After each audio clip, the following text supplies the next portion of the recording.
Kot del sporazumov iz Osla se je Izrael strinjal, da bo PLO, palestinska uprava, ustanovila palestinske policijske sile z 12.000 možmi. Ta majhna policijska sila je zdaj zrasla v teroristično vojsko s 70.000 možmi. To niso več policisti, to so vojaki. Zakaj in kako smo prišli do te situacije? Ne moremo reči, da je tukaj kriva samo palestinska uprava. Del problema je, da se Izrael nikoli ni postavil zase. Koren vsega zla se vedno vrača k sporazumom iz Osla. Uničiti sporazume iz Osla. Po mednarodnem valu obsodb tako imenovanega pojava nasilja naseljencev, Izrael se znova znajde v središču vojne narativov s hudimi posledicami. Sankcije so uvedene proti izraelskim posameznikom in organizacijam, mednarodna obsodba in burni notranji politični boj. Podpolkovnik v rezervi Maurice Hirsch pravi, da je del rešitve v tem, da se Oslo enkrat za vselej zaključi. O tem in še veliko več danes. Jaz sem Elana Mizelj-Diamant in to je Osnovni zakon.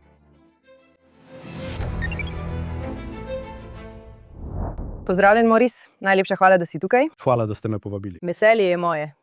Prav, pojdimo kar naravnost k stvari. Vaše mnenje o nasilju naseljencev ali pojavu judovskega nacionalističnega kriminala je, da obstaja, da je majhno, treba ga jemati resno.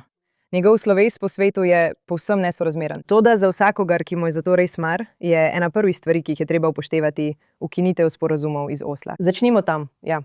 Začetek večine težav, recimo, če že ne vseh težav, v Judeji in Samariji so sporazumi iz Osla. To je palestinska oblast, to je PLO, ki je sprejela nase veliko obveznosti kot del sporazumov iz Osla in dejansko ni izpolnila nobene od njih. Pravzaprav mislim, da bi bilo zelo težko najti določbo sporazumov iz Osla, ki je niso kršili. Razen tistih pasivnih, ki pravijo, da vam bo Izrael dal denar. Vse drugo so kršili. Naj vam dam primer iz nedavne študije, ki smo jo objavili v Jeruzalemskem centru za varnost in zunanje zadeve. V redu. Kot del sporazumov iz Osla, Izrael se je strinjal, da bo PLO, palestinska oblast, ustanovila palestinske policijske sile z 12.000 možmi. Namenjene so bile boju proti terorizmu na eni strani in boju proti domačemu kriminalu znotraj palestinske družbe. Študija, ki smo jo pravkar objavili, kaže, da je ta majhna policijska sila zdaj prerasla v teroristično vojsko s 70.000 možmi. Ni več policistov, so vojaki. To je terminologija, ki jo uporabljajo. So vojaki, ki se skupaj s teroristi Hamasa urijo v pakistanski vojski, kako uporabljati artilerijo, kako uporabljati težko orožje. Katera policijska sila sploh uporablja takšno opremo in tako silovit napad proti kriminalcem? Nihče. In vprašaš se, zakaj in kako smo prišli do te situacije. In odgovor je, nažalost, ker sta PA in PLO prekršila svoje zaveze. Samo da vam pokažem, kako globoka je ta kršitev. 5. oktobra 1995, teden dni po podpisu drugega sporazuma iz Osla, so potekala praznovanja na travniku Bele hiše. Icak Rabin je stal pred Knesetom in predstavil drugi sporazum iz Osla. Pojasnil je, kako bo to prineslo mir, kako bomo vedno ohranili nadzor nad dolino reke Jordan, kako nikoli ne bo palestinske države in kako si je palestinska uprava naložila obveznost boja proti terorizmu. Medtem ko je govoril v Kneset, je Urad za odgovornost vlade v Združenih državah pisal poročilo, kaj se je zgodilo od septembra 1993 do danes. Novembra 1995 so objavili poročilo, v katerem so zapisali, da je palestinska policija že za 3.000 mož močnejša, kot je bilo prvotno predvideno, kar pomeni kršitev za 33%. To je novembra 1995. Torej, to je večletno kopičenje te teroristične vojske. In vem, da ste pred kratkim napisali dolg članek o tem za JNS, mislim, da je šel 4. avgusta. In želim, da ljudje vedo, da se lahko veliko več naučijo o razsežnostih te vojske in nevarnostih, ki jih prinaša. In kaj nameravajo storiti? Želim vzpostaviti morda močnejšo povezavo med tem in vprašanjem judovskega nacionalističnega kriminala, Ker je bilo to res prvo, kar ste izpostavili, ko sem vas včeraj poklicala za nasvet, kako pristopiti k tej temi. Poskusimo to narediti nekoliko bolj konkretno, glede tega pojava, ki si očitno zasluži razkritje in razpravo. In morda se bo celo ponovno pojavilo v tej epizodi. Torej, kar moramo razumeti je, da je teroristična vojska eden od razlogov, zakaj moramo razstaviti palestinsko upravo. Ta celotna ideja o nasilju naseljencev, judovskem nacionalističnem nasilju, je še en razlog, zakaj moramo ukiniti palestinsko upravo. Številke, nisem se mogel spuščati v številke, napisal sem celoten članek o številkah in odkot prihajajo. Veliko številk prihaja iz urada OČA, veste, Urad za usklajevanje humanitarne pomoči Združenih narodov. Še vedno imajo na svoji strani, samo da razumete, kako izkrivljena, popačena in pristranska je ta organizacija. Še vedno imajo to na svoji spletni strani. 17. oktobra 2023 Izrael je napadel bolnišnico El Ahali v Gazi in ubil 472 ljudi. Ja, vsi vemo, ves svet ve, da je to laž. Torej so številke OČA običajno vsaj dvakrat večje od tistih, ki jih zagotavljajo Izraelci. In to je nekaj, o čemer bomo govorili tudi v tej epizodi. Glede na to, da v svojem štetju vključujejo običajno enostranske, nepreverjene zgodbe, ki jih Palestinci prinašajo radikalnim nevladnim organizacijam, ki delujejo v Judeji in Samariji. Da se zdi, da je veliko pritožb lažnih, da se mednje všteva veliko drugih pritožb, so vštete tudi take, ki dejanja izraelskih oblasti in sil pripišejo tako imenovanim naseljencem. Da so mnoga druga dejanja, kot je celo vdor na območje, kjer Judje niso zaželeni, se štejejo za kazniva. In da jih je veliko tudi takih, ki niso iz Judeje in Samarije. Številka 867 prihaja iz Izraela, kaj ne? Zato bi jo zaenkrat rada uporabila. In tudi to, kot sva se pogovarjali izven etra, Izraelci sami pravijo, da je nekaj okoli 128 teh primerov hudo nasilnih. Torej je vprašanje na eni strani, kako je to postalo svetovni pojav. V redu, ampak mi želimo poudariti globalno življenje, globalno obrekovanje. Res je. V redu, ampak za trenutek se želimo osredotočiti na povezavo med izzivom za organe pregona, o katerem ste pisali in ga jemljete zelo resno, in sporazumi iz Osla. Tukaj bi rad to morda uvodoma povedal, da verjamem v organe pregona. 20 let svoje kariere sem preživel v IDF, uveljavljal sem zakon. Mnogo let sem bil v tožilstvu za Judejo in Samarijo, vodil tožilstvo za Judejo in Samarijo, se ukvarjal s temami uveljavljanja zakona v Judeji in Samariji. Skoraj 3 desetletja, vključno z desetletji po moji upokojitvi. In to jemljem resno. Verjamem, da bi morali organi pregona ukrepati proti arabsko-palestinskemu terorju in proti judovskemu nacionalističnemu terorju. Nacionalističnim zločinom, kakorkoli že to želite opredeliti, in to bi morala biti nuja. Toda veliko tega razumevanja mora izhajati iz konteksta sporazumov iz Osla in katastrof, ki so jih ti sporazumi povzročili. Zakaj pravim, da je to tako pomembno? Sporazumi iz Osla so vzpostavili delitev Judeje in Samarije na 3 območja. Območje A, B in C, Izrael, območje C, palestinska uprava, območje A, območje B, razdeljena oblast. To je zdaj ustvarjeno situacijo, kjer je palestinska uprava v celoti odgovorna za območje A. Praktično tudi za območje B izraelske oblasti tja ne vstopajo, razen če gre za teroristična kazniva dejanja. In na območju C ima Izrael večji nadzor. Kjer se dogajajo številni dogodki, ki jih označujejo kot nasilje naseljencev na območjih A in B. Kakšne možnosti imamo torej, glede na razdelitev pristojnosti? Izraelski policisti po oslovskih sporazumih ne smejo vstopati na območje B. Niso tam zato, da bi skrbeli za spoštovanje zakonov na območju B. Kako naj preganjaš kaznivo dejanje, če ne moreš priti do prijaviteljev? Ne pridejo in ne dajejo izjav. Prijave podajajo raznim anonimnim organom in organom ZN, vendar veliko teh prijav sploh ne vložijo sami, tako da jih ne moreš zaslišati, ko imaš prizorišče kaznivega dejanja. Ne, to vidiš na televiziji, to je samoumevno, dokler ne gre za Jude. Na vsakem televizijskem programu vidiš, da je bilo storjeno kaznivo dejanje, policija pride, zavaruje prizorišče in pobere forenzične dokaze. Kaj se zgodi, ko tega ne moreš narediti? Ko imaš napadalce, ki naj bi bili Judje, ujete na kamero, ki jo moraš resnično zaseči, da lahko postane dokaz v kazenskem postopku. Ki je v hiši Palestinca, v katero ne moreš vstopiti, da bi jo zasegal, iz tega razloga, zato tega dokaza nimaš.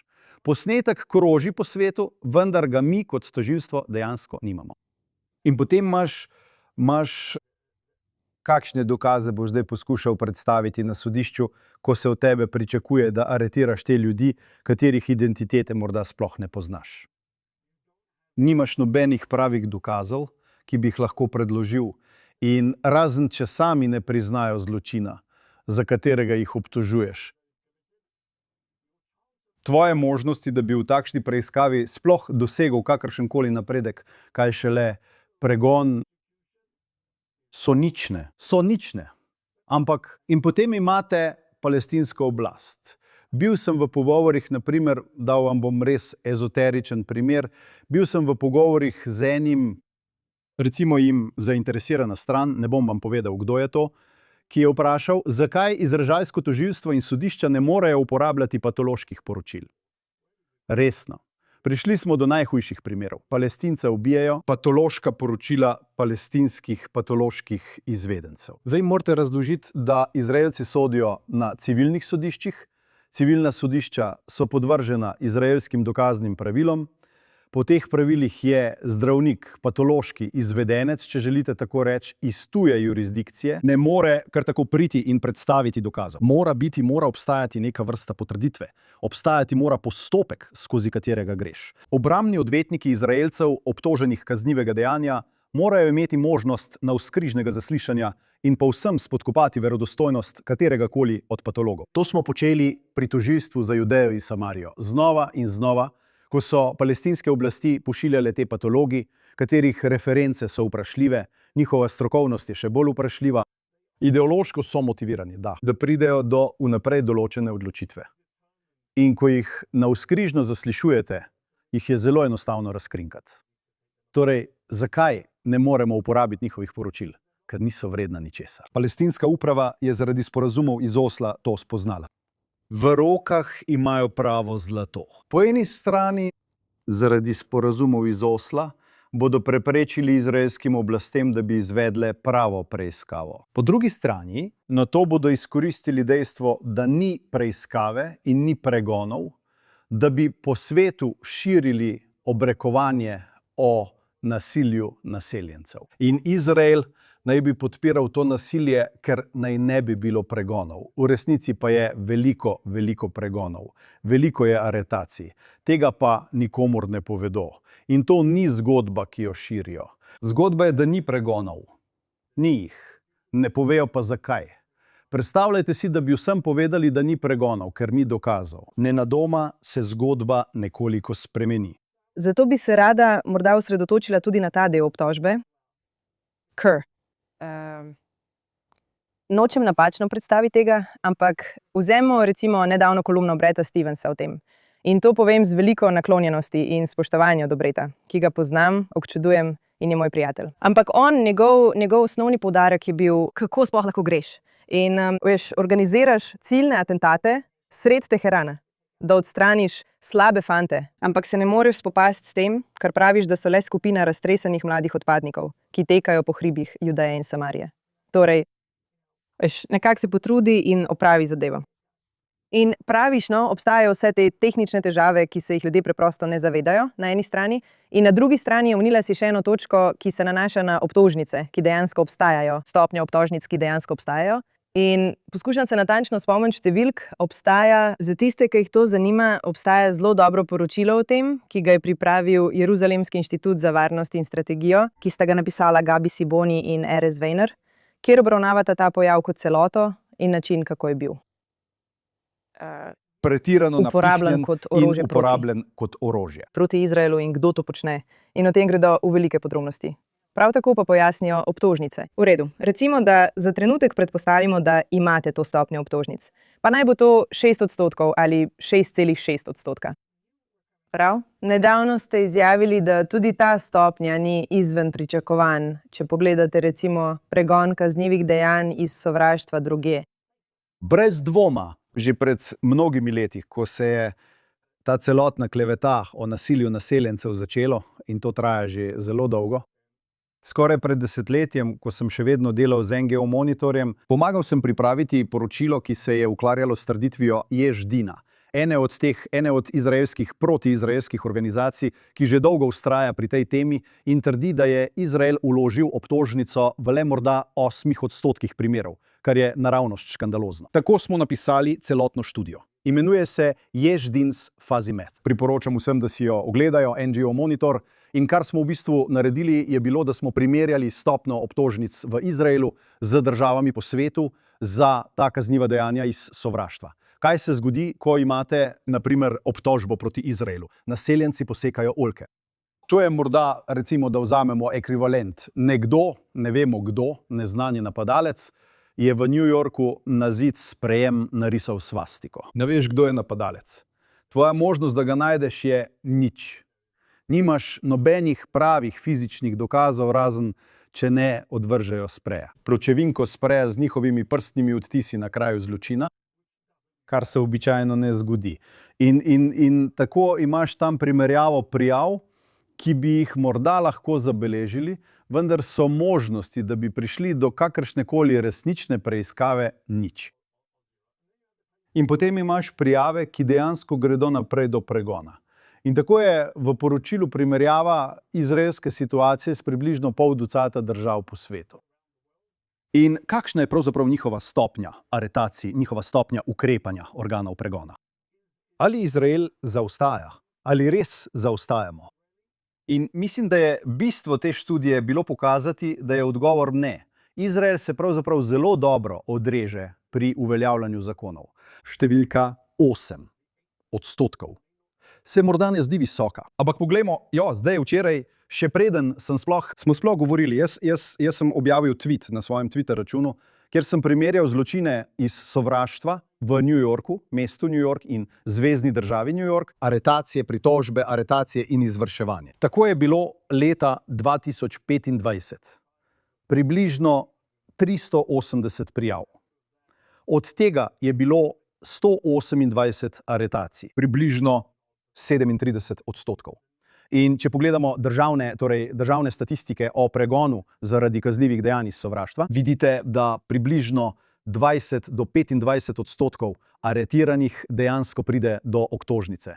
Če to razdelimo na številke, 128 ljudi je bilo aretiranih, 25%, vzemimo najvišji odstotek tistih, zoper katere bo vložena obtožnica, to je 32 primerov od 389 prijav. Naših 8% sploh ni slabo. Pravzaprav je to povsem v skladu s tem, kar počne New York. Torej, če rečete, da je New York popolnoma malomaren, Mamdani in celo župan Adams za prejšnjega župana, ki je veljal za proizraelskega, je popolnoma spodletel, ker bi moralo biti 100% ukrepanje organov pregona. To je laž. To je preprosto laž. To je postavljanje standarda, kar pravijo za Jude. Tu se Brett žal moti. On pravi, da je majhno število in zato bi se moral biti sposoben s tem spopasti. Dragi Brett, to ni izvrševanje zakona. Ni pomembno, kako velika ali majhna je številka. Resničnost dela organov pregona je, da se zgodi veliko zločinov, ki jih nikoli ne moreš niti začeti preiskovati, ker ni jasnega osumljenca. Včasih imaš lahko osumljenca. Morda ga celo aretiraš. Ampak ne moreš zbrati dovolj dokazov, da bi lahko nadaljeval s pregonom. In potem so primeri, kjer imaš zločin osumljenca, ki si ga aretiral, dovolj dokazov in lahko nadaljuješ s pregonom. Teh je vedno veliko manj. To je pač delo organov pregona. To je družba, ki ima neko spoštovanje do, o tem vedno govorimo, človekovih pravic civilistov. Ne aretirajo te samo zato, ker si Jud z dolgimi kodri ob sencih in se slučajno sprehajaš po Judeji in Samariji.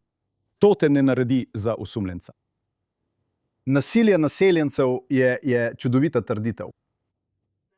750 000 naseljencev, nekaj 100 največ. Kriminalci. Od kdaj lahko posplošuješ iz nekaj 100 na 100 000? Če je tako, kot sem včeraj rekel v svojem twitu, morda ni politično korektno.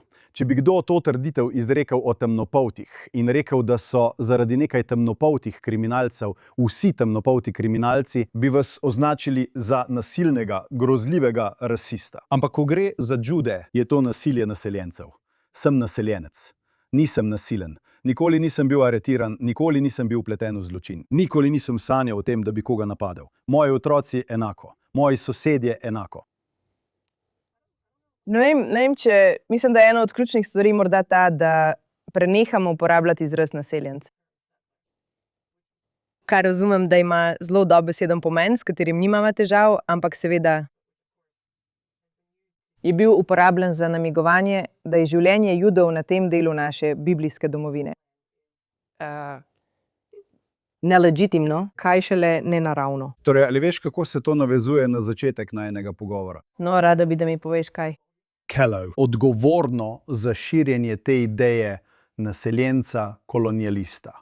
To je palestinska oblast. Zakaj pa ti ne? Oni so tisti, ki so objavili poročilo, v katerem piše, koliko naseljencev je udrlo na Tempeljsko goro. Združeni narodi potem to sprejmejo in upoštevajo. Naseljenci so udrli, sploh ne vejo, ali so to res naseljenci. Zanje to ni geografski vpis. Za njih, in to moramo razumeti, in to je nevarnost te obrekovalne trditve, jaz pravim, da je 750 000 naseljencev, za njih je naseljenec vsak Jud, ki živi v Izraelu, ne glede na to, kje živi.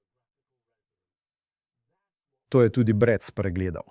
Ko govorite o nasilju naseljencev, palestinska oblast, organizacije, ki širijo to obrekovanje, ne ločujejo med Judi, ki geografsko prebivajo v Judeji in Samariji, torej naseljenci, in vsemi drugimi Judi. Za njih je vsak od nas naseljenec. Je naseljenec. Njihov cilj ni prikazati naseljence v slabi luči. Njihov cilj je spodkopati in delegitimizirati Izrael, celotno njegovo prebivalstvo, kot kolonialistične naseljence. A lahko daš? Recimo bolj, ne vem, če je to ravno konkreten primer, ampak da nekako razložim potek, ker ves čas govorite o tem, da palestinska oblast vodi kampanjo. Očitno ste v zadnjih letih opravili obsežne raziskave o tem. Torej, kako to izgleda kakšni so koraki v tej kampanji, da pridejo vse do konca?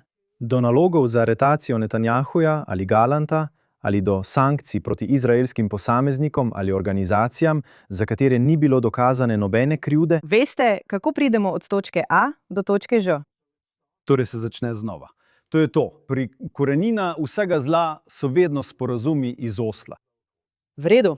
ki jih vsi priročno ignorirajo, ko ti sporazumi podpirajo njihovo stališče. In palestinska oblast PLO jih krši vsakič. Zakaj omenjam sporazume iz Osla? Ker je bilo v sporazumih iz Osla več različnih tem, ki so bile prepuščene končnim pogajanjem o statusu. Ena izmed njih so bila naselja. Z drugimi besedami, palestinska oblast PLO je priznala, da bo morda judovska prisotnost ostala v nekem delu Judeje in Samarije. Sicer, zakaj bi to poslali kot temo za končni statusni dogovor? V redu. Če je vaša zahteva, da nikjer ne bo naselbin, da se vsak zadnji Jud odstrani iz Judeje in Samarije, na silo in proti njihovi volji, potem ne lažite svetu in ne govorite, da je to še vedno predmet pogajanj. Ampak so to storili. Lagali so svetu, dali so to Icaku Rabinu in Šimonu Perezu kot način, da so izraelski družbi nekoliko ublažili grenko pilulo. Poglejte, še vedno obstaja možnost za pogajanja. Niso mislili resno. Mahmud Abbas je bil zelo jasen. V palestinski državi ne bo niti enega Juda. Bilo bo tako, kot so zahtevali nacisti, bilo bo Judenfrei. To je njegov cilj. To je tisto, kar si želi. To je večkrat izjavil. Torej je prvi del te prevare, da se strinjaš, da je to tema za razpravo. Naslednji del te prevare je reči, da čeprav smo se strinjali, tega v resnici nismo mislili. In vsak naseljenec je nelegitimen. Vsaka naselbina je nelegitimna. Vsak naseljenec je nasilen. Vsak naseljenec je del te kolonialne izkušnje, ki smo jo mi, Palestinci, trpeli. Tako znotraj tega, čemur pravijo notranjost, v sami Izraelu in kasneje v Judeji in Samariji. Tako so to kampanjo vodili ves čas. Če vzamete konferenco v Durbanu leta 2001, tam vidite, da to postane del širše razprave. Jaser Arafat je zdaj začel svojo teroristično vojno. Srečujemo se v Durbanu, da bi razpravljali o rasizmu. In celotna konferenca v bistvu postane konferenca za napadanje Judov. To vodi palestinska oblast, Jaser Arafat, njegovi podporniki in nevladne organizacije, ki se sproti pojavljajo. Ena od terorističnih skupin, PFLP, Ljudska fronta za osvoboditev Palestine, je bila izjemna pri ustanavljanju nevladnih organizacij kot kring za svoje teroristične dejavnosti. Te nevladne organizacije so po svetu se predstavljale kot zagovornike človekovih pravic, ko so bile v resnici le kanali, prek katerih je mednarodna skupnost financirala terorizem PFLP. In vmes podpirajo trditev, da je Izrael kolonialistična entiteta. Ne samo v Judeji in Samariji, ampak tudi v samem Izraelu. In tako so to pripoved širili zadnjih 30 let. In vidite različne točke, na katerih se to pojavi. Želela sem preprosto razumeti. Mislim, da je ta agenda verjetno dobro znana ljudem, ki gledajo ta kanal. Pomembno je to ponovno poudariti, vendar mislim, da je to verjetno dobro znano gledalcem. Kar zadeva vrsto pango medijev in političnega kompleksa, ki ustvarja Pongo. ZN, v redu. V redu, torej vodi me skozi cikel. Noge do tega. Tukaj je PA, tukaj so nevladne organizacije. Tukaj so Združeni narodi, ki vzamejo vse te stvari in potem Združeni narodi operejo vso to teroristično propagando. In EU, ki je aktivno vpletena v spodkopavanje Izraela na vsakem koraku in pomaga Palestincem pri kršenju sporazumov iz Osla, čeprav so sami podpisniki in priče teh sporazumov. Ti 4 stebri so del celotnega programa za delegitimizacijo in spodkopavanje Izraela kot doma judovskega naroda. Ne samo Judeje in Samarije, ne samo gazaškega pasu, ampak vsega, celotnega Izraela. Te 4 organizacije ali skupine delujejo v tesnem sodelovanju.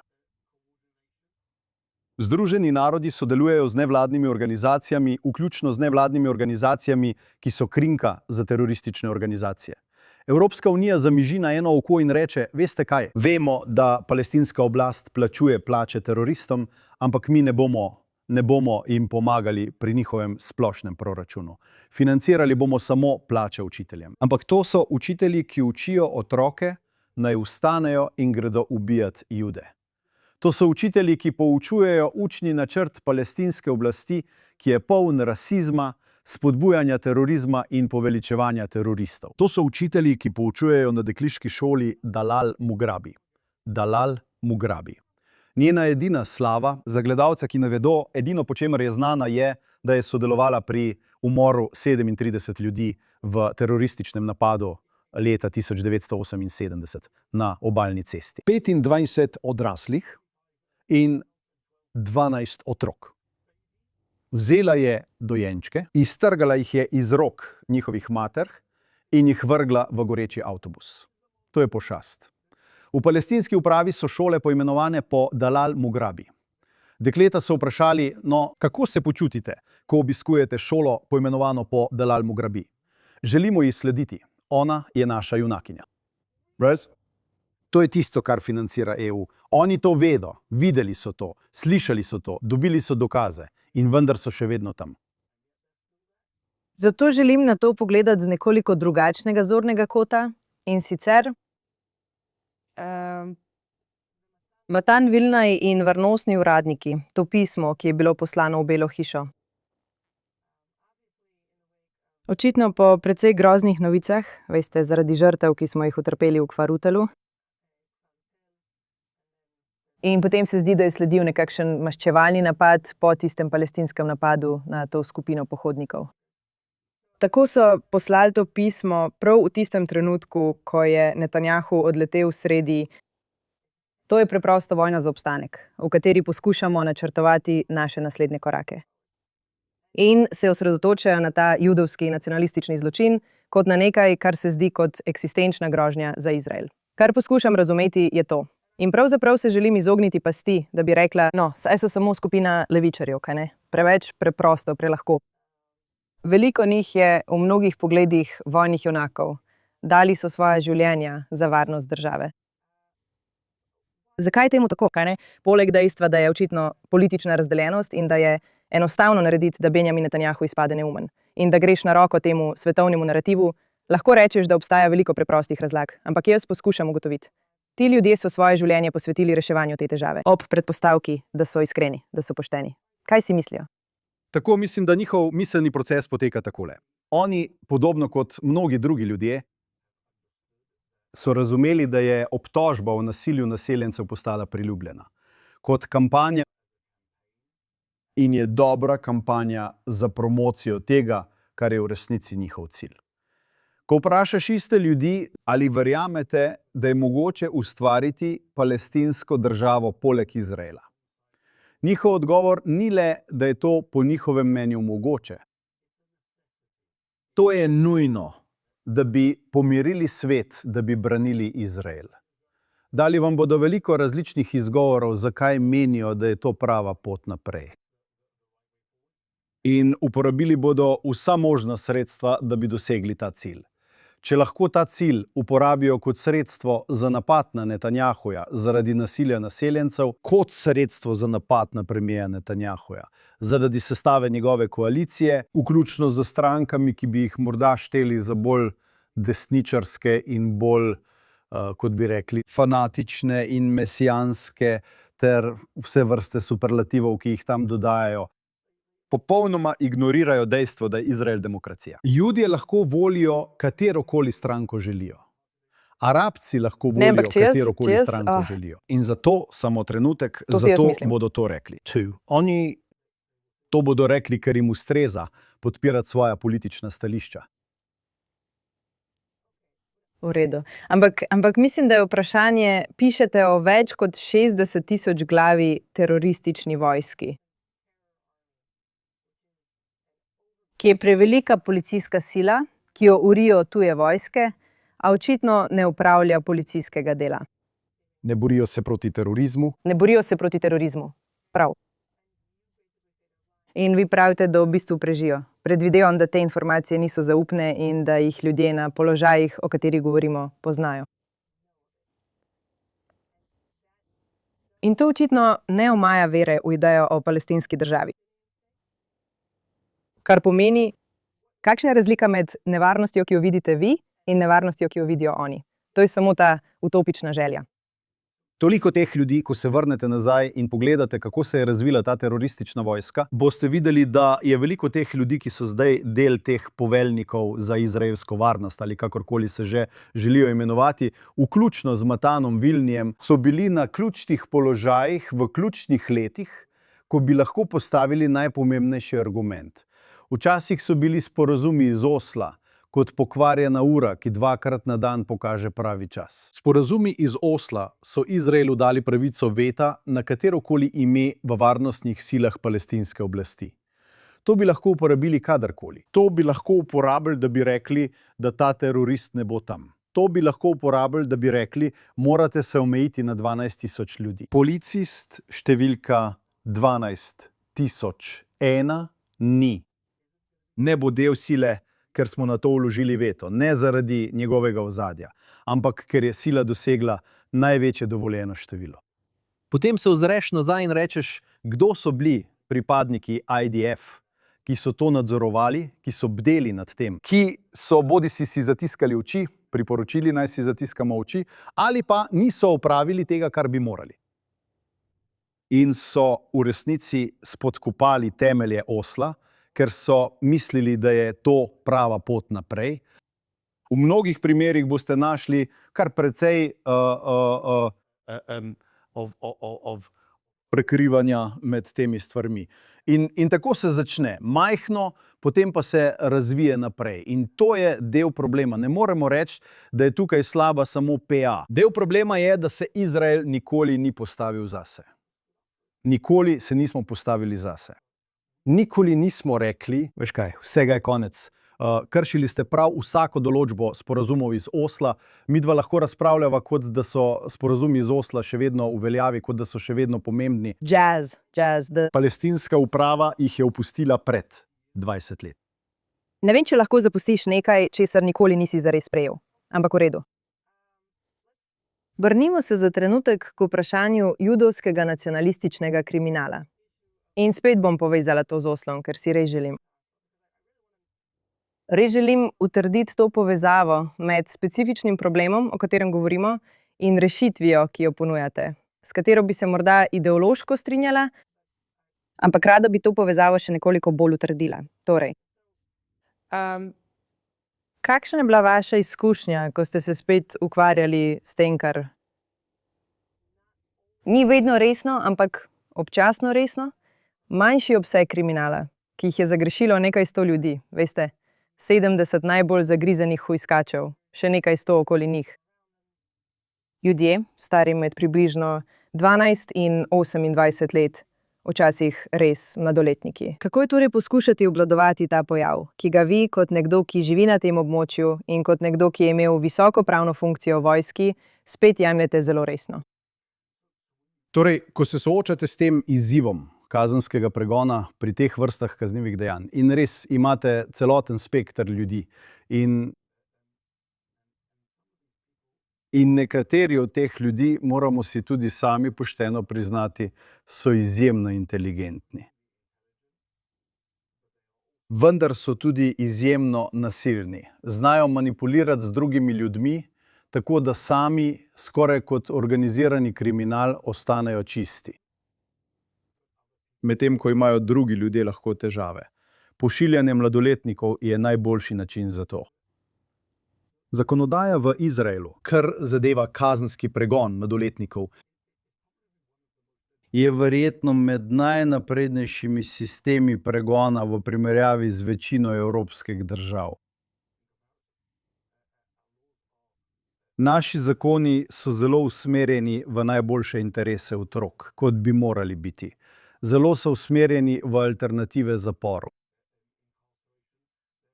Zelo so usmerjeni tudi v alternative namesto kazenskega pregona. Torej, ko govorite o otrocih, je to nekaj, kar je treba upoštevati. Ko govorite o napadalcih, ki so nasilni, in to je v resnici manjši delež, zmožnost učinkovite preiskave in pregona je pogosto ovirana zaradi zunanjih dejavnikov. Naj vam opišem zunanji dogodek. Eden od teroristov, ki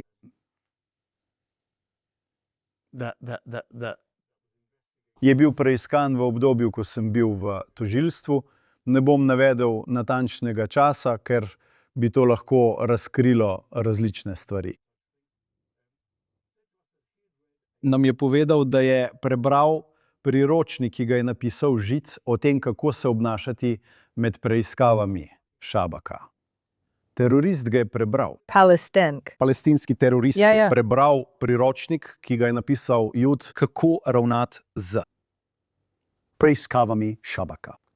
Naključje je, da poznam osebo, ki je napisala to knjigo. Naključje je, da sem bil v preteklosti na nek način povezan z njim v okviru svojega dela v organih pregona proti nekomu, nad katerim je bilo treba uveljaviti zakon. In nenadoma se zaveš, da je največji uspeh te knjige v tem, da jo uporabljajo palestinske teroristične organizacije in se iz nje učijo.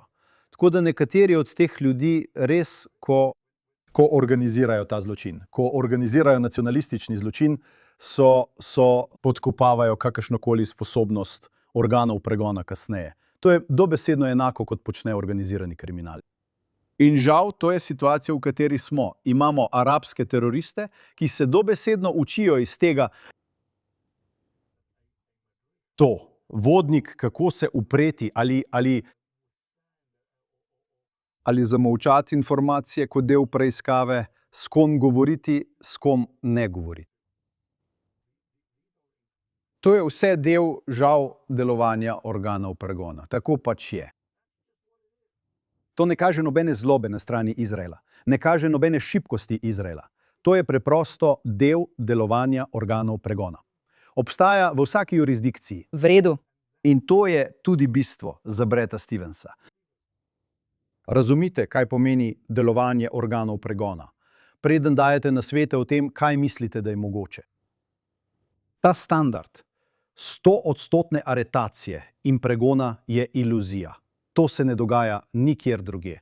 Tega standarda ne zahtevamo nikjer drugje. In ko sprejmete to obtožbo proti Izraelu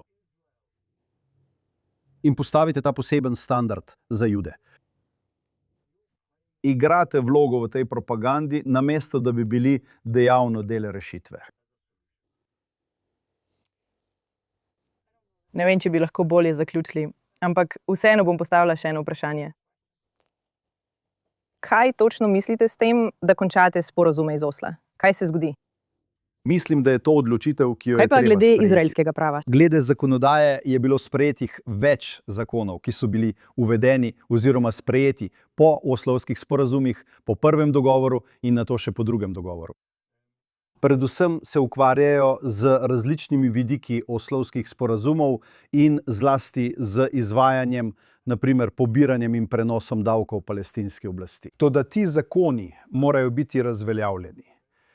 Razglasiti moramo, da palestinska oblast ne bo več organ, ki lahko obstaja, ki lahko deluje. Dejansko moramo vstopiti in odvzeti vse te 10 000 kosov orožja, ki ga imajo, razpustiti njihovo policijo, razpustiti šole. Zdaj mi bodo ljudje rekli, ampak Moris, ti si nor, saj je to palestinska oblast, to je njihova samoodločba, to je tisto, s čimer smo se strinjali. Jaz bi tem ljudem odgovoril, pred sporazumi iz Osla, število ubitih Palestincev je bilo stotinka, morda stotinka tega, kar se je zgodilo od takrat naprej. Kar so nam prinesli sporazumi iz Osla, je bil izobraževalni sistem, ki uči sovraštva, nasilja, ki spodbuja nasilje, ki indoktrinira ljudi k umoru. Jude zgolj zato, ker so Judi, ali kogarkoli drugega, ker jih dojemajo kot Jude. Naprimer, sam Taylor Force, ki ni bil Jud, le sprehajal se je po promenadi v Jafi. To imam v mislih. Razstavite ta sistem. To ni dobro samo za Izrael, ni dobro samo za Izraelce. To bi bilo v interesu Palestincev. In veste, kako vem, da je to res? Ker Palestinci sami, ko jih vprašajo, pravijo, da je palestinska oblast postala bolj breme kot korist. Razumejo, da je palestinska oblast samo korupcija Fataha. Abbasovi pajdaši, ki kradejo njihovo prihodnost, kradejo mednarodno pomoč, se bogatijo in jim prinašajo smrt in uničenje. Oni to razumejo. Če vprašate Evropejce, ne, potrebujemo palestinsko upravo, da ustvari palestinsko državo, vprašajte Palestince. Poglejte poročila Halila Šikakija.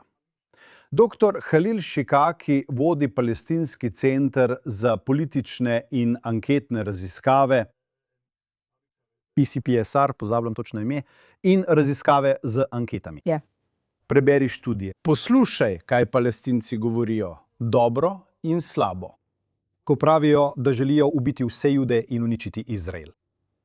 Verjemite jim, ker to resno mislijo. Zato so ustanovili teroristično silo z 70 000 pripadniki. In ko pravijo, da je palestinska oblast breme, da je skorumpirana, da bi raje imeli Hamas kot Abbasove, Fatahove pajdaše, tudi tam jim morate verjeti. Ko 80% Palestincev v Judeji in Samariji 6 mesecev po pokolu še vedno podpira pokol. Torej, zakaj bi To potem morate želeli verjeti. odgovoriti? Želite, da je Izrael bolj odgovoren zanje? Ker je razlog, da to podpirajo, razlog, da so tam popolnoma jasen, povsem predani terorju, je zato, ker jih je tega učila palestinska oblast zadnjih 30 let. To jih učijo njihove šole. To jih učijo njihovi mediji, to jih učijo njihove časopisi, to jim sporočajo kipi na vsakem vogalu ceste, ki poveličujejo še enega morilskega terorista. To se naučijo, ko vstopijo v šolo, poimenovano po Dalal Mugrabi. In vaše mnenje je, če je Izrael vpleten, bo to rešilo palestinska življenja? In to bo prav tako rešilo večino izzivov, s katerimi se sooča policija.